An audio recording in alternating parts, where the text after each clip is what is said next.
Bonjour, bonsoir. Tout dépend de l'heure à laquelle vous allez me suivre. Mesdames et messieurs, je réagis à chaud.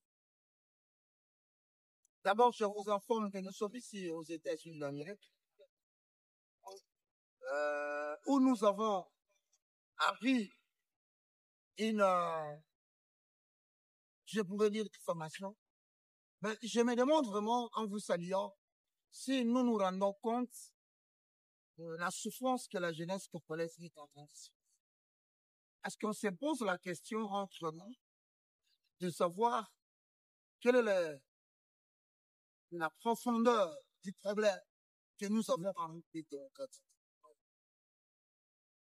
Le jeune, de plus en plus, par manque de travail, manque d'embauche, voulais-je dire, par manque de logement, par manque de cadres sportifs, plusieurs se sont lancés dans la délinquance juvénile.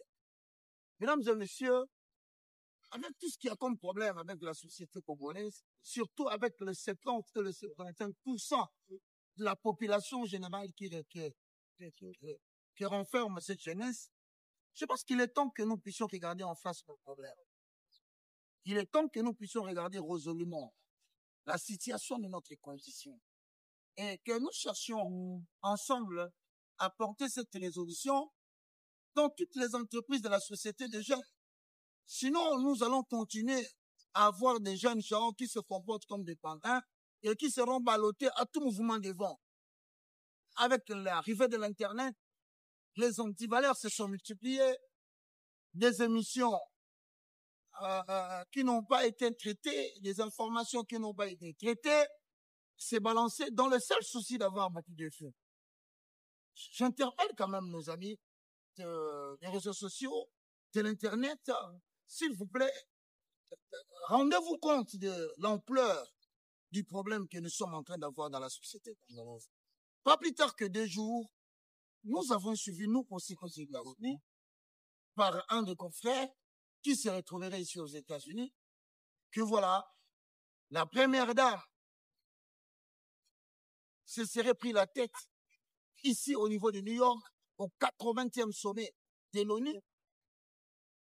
Elle se serait pris la tête avec le ministre de la Jeunesse, Madame Grascott.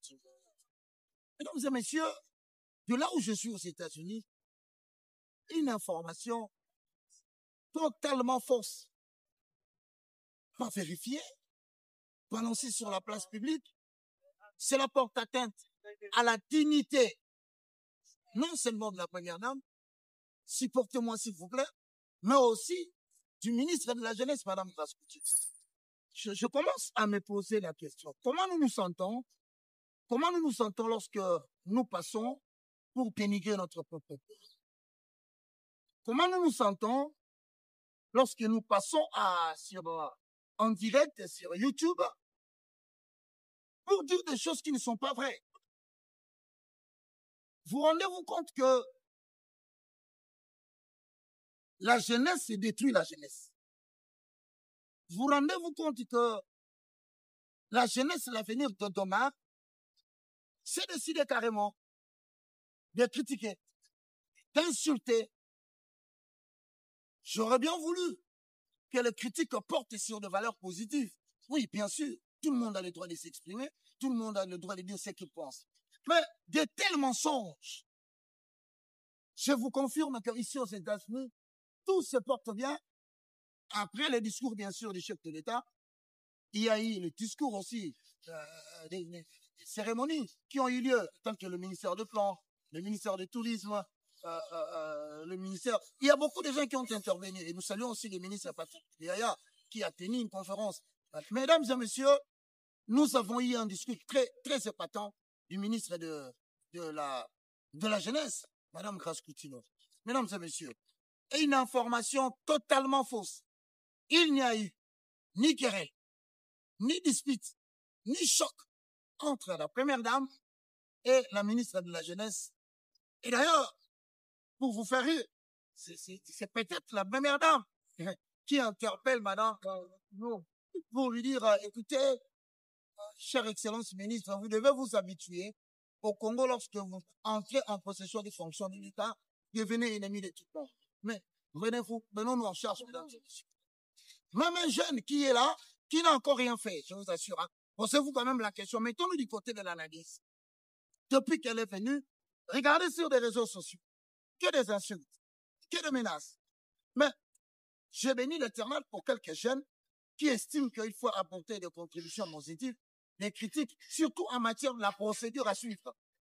Moi, je crois que pour régler les problèmes de la jeunesse, il faut questionner la jeunesse. Moi, par exemple, qui vous parle le moindre de tous, je me suis rendu aux États-Unis. Mais je n'ai pas été financé par quelqu'un. J'ai simplement décidé, après avoir constaté que le pourcentage de la jeunesse quitte de 6, 7, qui va atteindre 13% du gouvernement, j'ai dit, mais demain, ça pourrait être mon tour. Demain, ça pourrait être votre tour. Alors, la question est posée.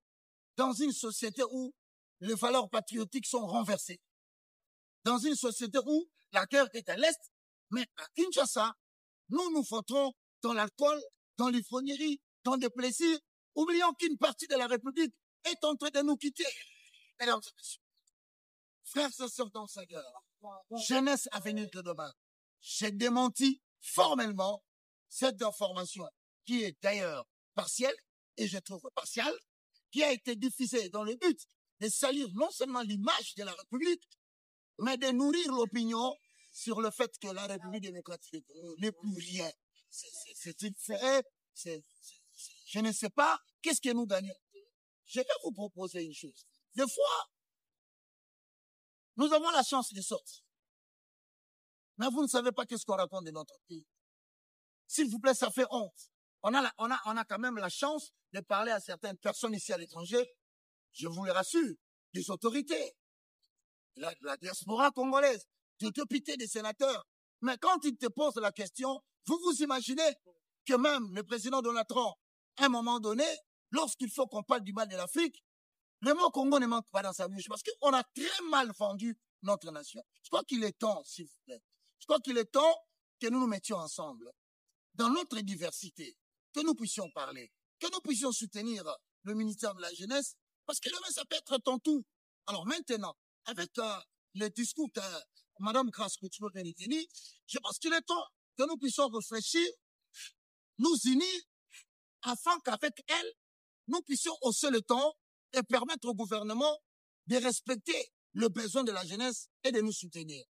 Donc, j'ai démenti formellement l'information selon laquelle que la première dame se serait pris la tête et discuté avec Mme Grasse-Couture, ministre de la Jeunesse. C'est une information totalement fausse. Je suis aux États-Unis, je peux vous garantir qu'à l'intérieur, c'est autre chose.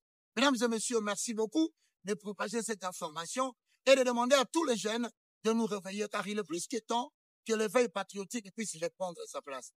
Parlons jeunesse, parlons avenir. Présentons nos projets, changeons les désidératas de la jeunesse en décision réelle. Alors nous saluons Mme Grasse-Couture, où vous êtes, nous savons que c'est pas facile, mais tenez bon, je crois que ça va, petit à petit, la jeunesse finira par vous rejoindre. Je remercie tous ceux qui utilisent YouTube, tous ceux qui utilisent Facebook, qui envoient des messages. Pour moi, je suis très content et je vous remercie dans la mesure où vous ne prenez que la prise en charge et la prise en considération des besoins de la jeunesse. Suivez un extrait, mesdames et messieurs, du discours du ministre de la Jeunesse qui séjourne ici aux États-Unis, et nous remercions tout le monde qui aura partagé cette émission, qui aura soutenu et nous demandons, s'il vous plaît, mes frères et sœurs, faisons une grande différence entre critiquer et faire la différence. Alors, dans les cas échéants, j'aurais même appris que cette atteinte à l'image de la nation a déjà suscité une opération d'enquête contre le journaliste qui aurait dépité de tels mensonges en public et détruit l'image de notre pays.